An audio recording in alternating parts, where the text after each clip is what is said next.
Hello, this is Paul from Senior to Scratch. Welcome to the episode. Today I'm going to walk through how I gained roughly 7 to 8 miles per hour in my driver Clubhead Speed over the off season. And here's the kicker. I did it without any speed training tools. Now before we jump in, just a quick disclaimer. Please consult your health professionals before starting any new physical activities or exercise routines. The stuff I'm about to describe worked for me, but everybody's body is different, especially as we age. Alright, let's dive in. So first off, this is not an instant speed hack. There's no overnight fix here. If you follow my YouTube channel, you'll know I've been working with a Titleist Performance Institute or TPI certified golf movement specialist over at Dynamic Motion Golf Performance.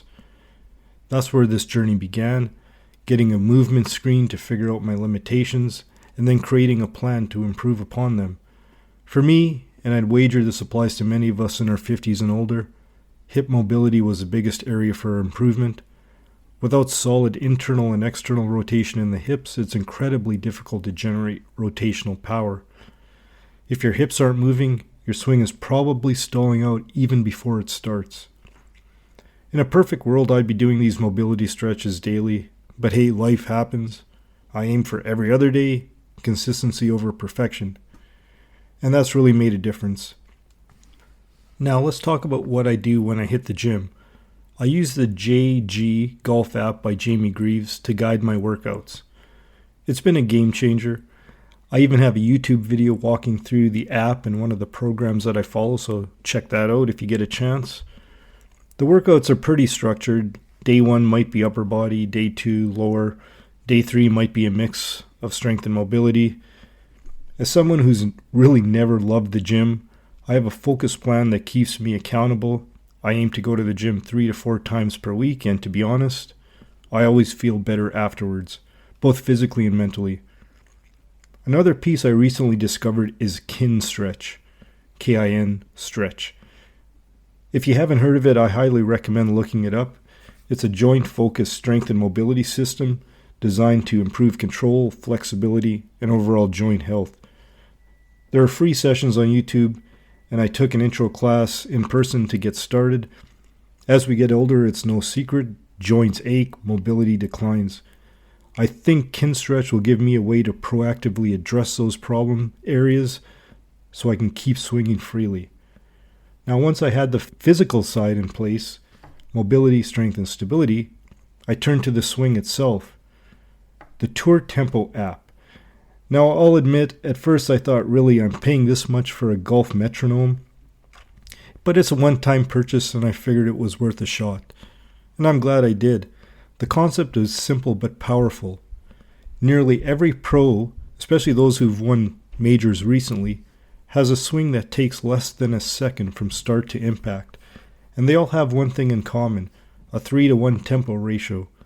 That means it takes 3 times as long to get to the top of the backswing as it does to get from the top to impact. Most pros are around a 21-7 ratio, 21 frames to the top, 7 to impact if you're filming at 30 frames per second.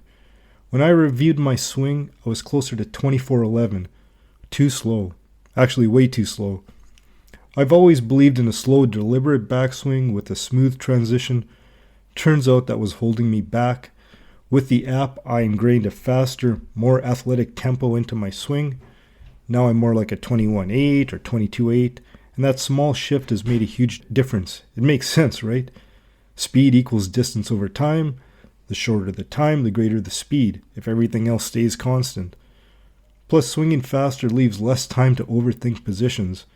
It becomes more reactive and more athletic. So what's the result of all of this? Before making any of these changes, my average driver speed was around 100 miles per hour. After incorporating these workouts, mobility drills, and tempo adjustments, I've consistently hit 108 miles per hour on average, even broken 110 miles an hour on several swings, albeit this is in the simulator. My 7-iron, now I'm swinging it over 90 miles an hour and carrying it 180 yards. That's about 20 more yards than last year. Definitely time to re-gap the bag now that I've picked up new clubs too. At nearly 53, I'm thrilled with the progress. And the best part, I haven't even started dedicated speed training yet, so I know there's more in the tank.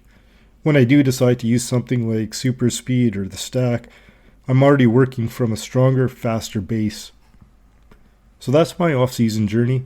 No gimmicks, no miracle devices, just a focus on movement, strength, and tempo. Are you on a similar journey? I'd love to hear what's been working for you.